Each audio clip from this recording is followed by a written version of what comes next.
Aquí, ex juez federal. Carlos, Daniela, Alejandro y Gabriel, te saludamos. ¿Cómo estás? Hola, ¿cómo están ustedes? Un gusto. Hola Carlos, bienvenido. Bien, bueno, Gracias. preocupados un poco, ¿no? Porque yo te sigo mucho en las redes, particularmente en X, lo que era Twitter, y vos hablás nada más y nada menos que de una operación de defensa de la pedofilia. Sí, ¿Cómo es es? lo que viene haciendo la cara visible, que es Carolina Lozada, con un grupo de gente. Algo, por supuesto, inédito, no porque nunca se haya defendido la pedofilia, sino que es la primera vez que se hace de una manera a la vista, ¿no es cierto?, a cielo abierto. Eso es lo que llama la atención y es peligrosísimo, por supuesto. ¿Qué incluye el proyecto que presentó Lozada? Es supuestamente contra las falsas denuncias, ¿es así?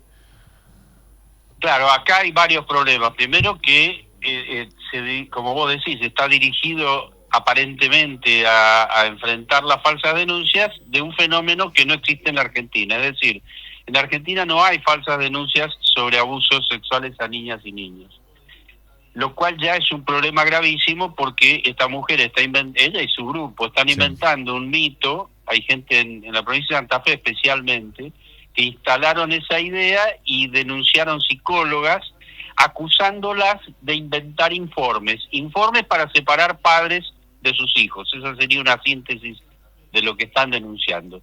Y realmente es gravísimo porque el objetivo no es el proyecto de ley solamente, sino que tiene un objetivo mucho más profundo y más grande, que es la intimidación.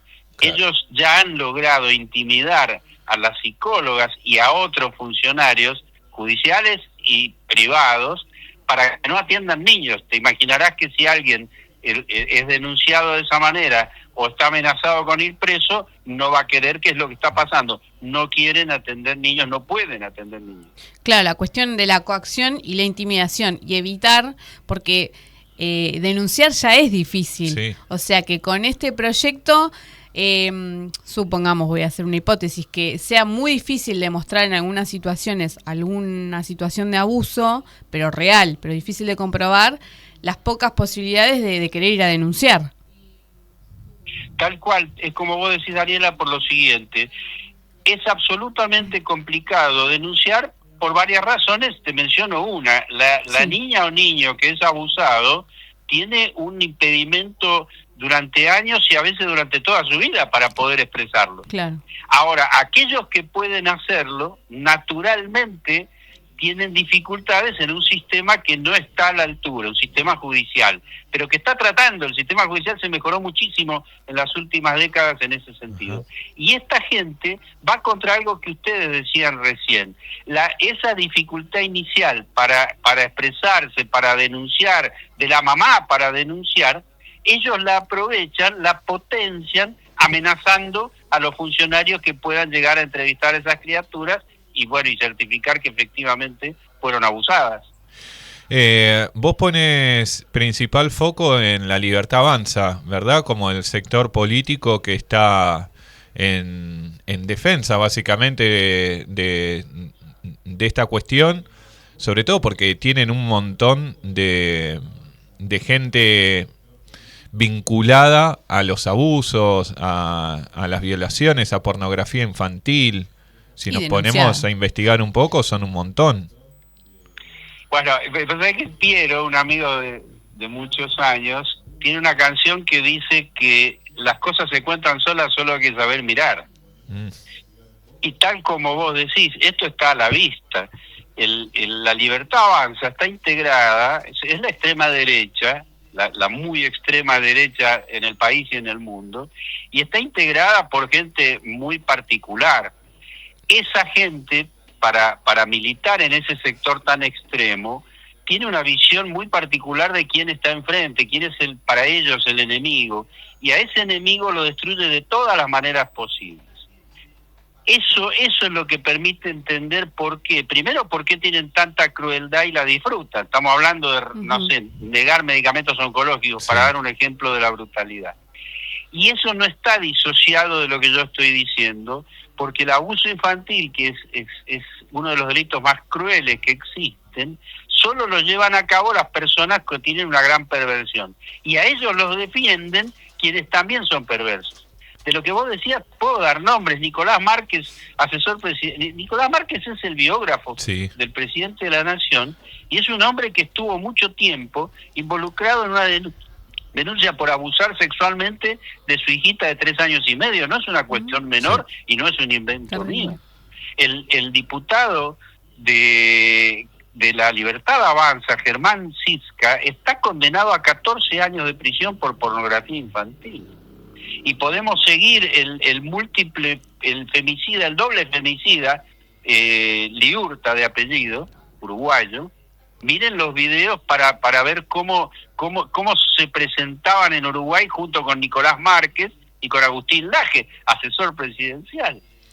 Ahora entiendo un poco más cuando, Gabriel presentaba bien la nota y tu entrevista, por qué se lo llevaba por el lado de la pedofilia, porque el que no escuchó bien el proyecto de ley de Lozada, por ahí entiende que abarca cualquier tipo de denuncia de manera generalizada y no, es específicamente de los que menos pueden defenderse sobre todo, ¿no? Claro, y justamente hay una cosa que yo quiero reiterar.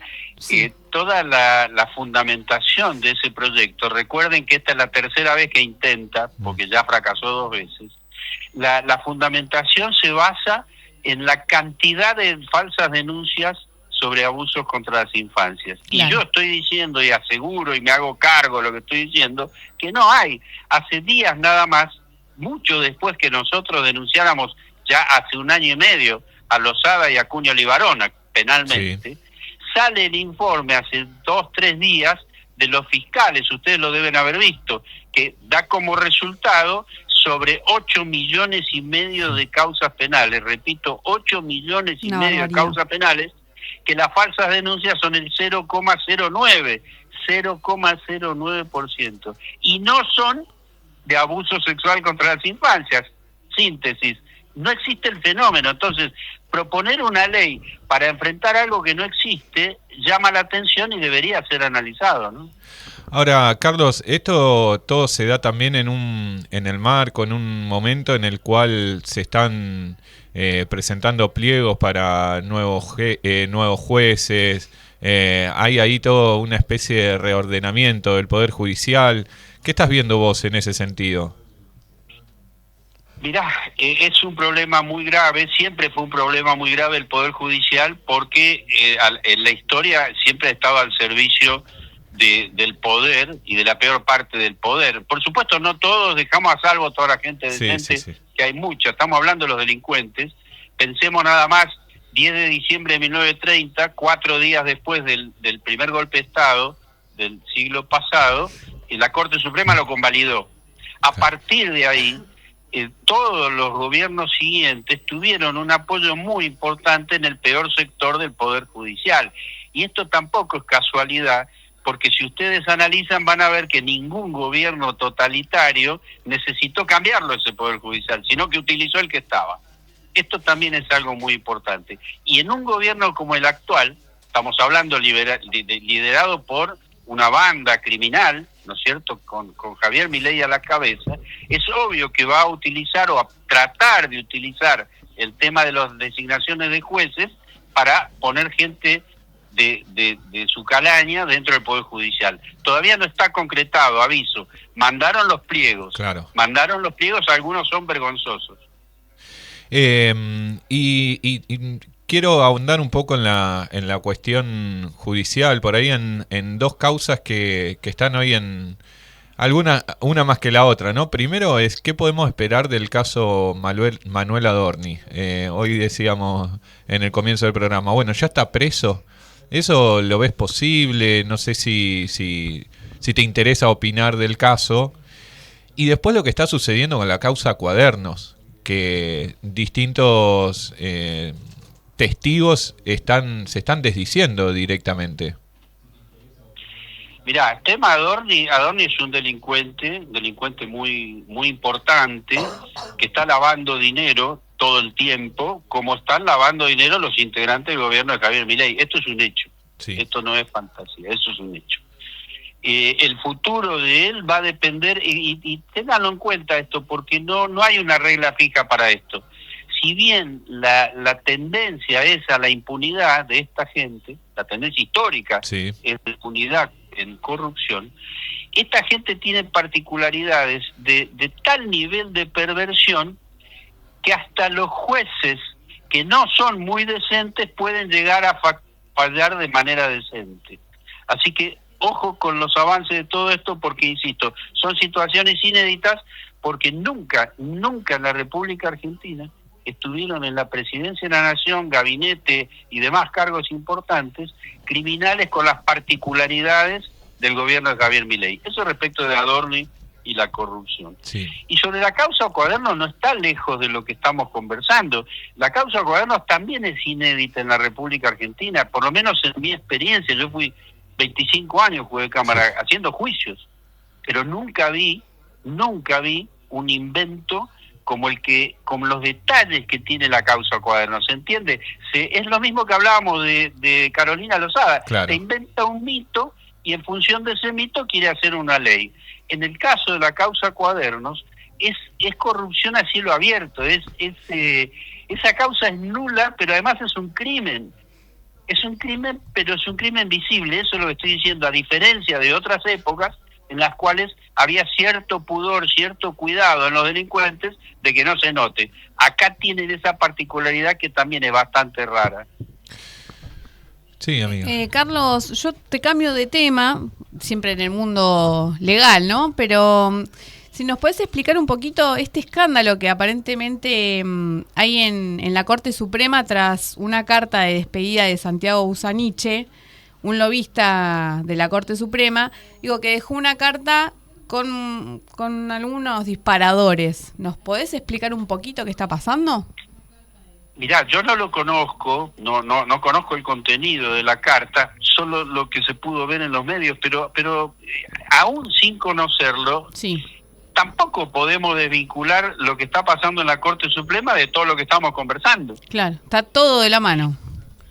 ¿Sabés lo que pasa, Daniela? En la República Argentina no se podrían estar cometiendo la cantidad de delitos que comete el gobierno de Javier Milei si no hubiera una complicidad dentro del Poder Judicial. Esto es una cuestión de sentido común, clarísimo. ¿de acuerdo? Y dentro de lo que es el Poder Judicial, la Corte Suprema es la cabeza. Por lo tanto, y además nosotros no conocemos mucho de aquellos entretelones. Ahora, sí te quiero decir algo interesante, estoy hablando de experiencia personal, sí, que también daría para reflexionarlo en otro momento, pero cuando nosotros estábamos haciendo en La Plata los juicios por delito de lesa humanidad, en el comienzo hubo momentos muy graves con la desaparición de Jorge Julio López, ustedes lo saben muy bien. Sí. En ese momento yo fui desesperado a Buenos Aires a hablar con Lorenzetti. Lorenzetti era presidente de la Corte Suprema y tuvo una actitud excelente sobre lo que yo iba a reclamar, pues estaba desesperado. Esto lo estoy contando por una razón importante, porque está demostrando que la importancia que tiene el contexto en que una persona actúe de una manera o de otra. Usted me podrá decir, uno siempre tiene que actuar bien, por supuesto, en teoría. Pero... Yo solo estoy ¿Cómo? Pero, no, digo, el famoso pero y los 3 puntitos. Claro, pero por eso yo lo que estoy dejando planteado es que el contexto acompaña mucho o condiciona mucho a una actitud o a otra.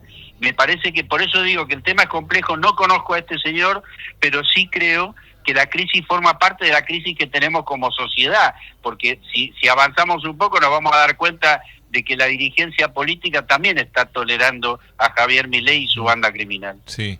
Ahora, Carlos, y agradeciéndote este tiempo que te tomaste y la claridad con la cual te expresás, te quiero consultar por cuál es la salida a todo esto, digo, a lo que se vive desde el Poder Judicial. Nosotros desde acá siempre decimos, necesitamos democratizar el Poder Judicial. Vos sos o fuiste integrante del Foro para la Justicia Democrática. ¿Cómo podemos salir de este embrollo? Digo, porque en general, como sociedad, vivimos con la sensación de injusticia, que no sabemos para dónde va a salir el dictamen del Poder Judicial y si realmente vamos a tener justicia. Claro, convengamos que una sociedad no puede ser medianamente feliz si no hay una justicia democrática. Uh-huh. En lo personal, vuelvo al perdón por la autorreferencia, pero yo por primera vez planteé en 1994, es decir, hace exactamente 30 años, planteé la necesidad de democratizar el Poder Judicial. Esto fue en La Habana, Cuba, en un congreso de derecho penal, donde planteé desde mi punto de vista que esto no se podía modificar desde adentro del Poder Judicial. Ninguna institución se sanea desde adentro. Claro. Es absolutamente desde afuera. En este caso, lo que yo planteaba 30 años atrás, era la necesidad de un análisis institucional, es decir, un abordaje interdisciplinario, único camino. Ahora, eso en la práctica solo se puede dar con un gobierno democrático. Estamos hablando de algo evidente. Sí. Y ese gobierno democrático, que es el que va a venir, porque convengamos que esto se termina, como los peores tragedias de la historia han terminado en algún momento, bueno, el día que termine, y ojalá sea lo antes posible, el gobierno que venga tiene que tener conciencia que si no democratiza el Poder Judicial no va a poder gobernar tranquilo. Y si lo democratiza, para democratizarlo, lo que va a necesitar es abordarlo de una manera integral, interdisciplinaria. Eso es muy difícil, daría para mucho tiempo conversarlo, pero tengámoslo como una necesidad, tanto democratizar la justicia como tomar conciencia de la dificultad que hay. Una última. El ejemplo de México, que hizo una reforma judicial, ¿te parece una especie de guía, un lugar viable en nuestro país, o tenemos que ir a algo distinto? No, yo creo que algo distinto. La razón de mi pesimismo tiene que ver con que a Milei se lo votó en elecciones democráticas. Bien. Entonces, con el mismo criterio se podría llegar a votar a Adorni para juez de la Corte Suprema. Claro. Carlos, ¿mañana te sumás a la marcha federal universitaria? Sí, por supuesto. No, es otra de las vergüenzas dolorosas, sí, insisto, de un gobierno criminal que tiene que terminar. Que cumpla la ley, ni más ni menos. Exacto. Carlos, muchísimas gracias. La verdad siempre es un placer y un lujo escucharte. Y bueno, acá estamos para charlar todo lo que haga falta, a veces con más tiempo, a veces con menos tiempo, pero contás con nosotros y nosotras. Gracias a ustedes, abrazo grande. Igual, Carlos, saludos. Bueno, escuchábamos a Carlos